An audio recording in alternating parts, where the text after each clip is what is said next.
కోసం నువ్వు ఎంత ఆరాటపడుతున్నా సరే, అది ఆ పిల్లకి అర్థం కానప్పుడు అలాంటి పిల్ల కోసం నువ్వు ఆరాటపడటం వ్యర్థం.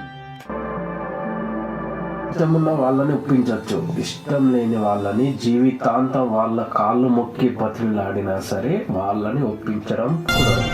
అలాంటి ప్రేమల కోసం పాకులాడడం బెస్ట్.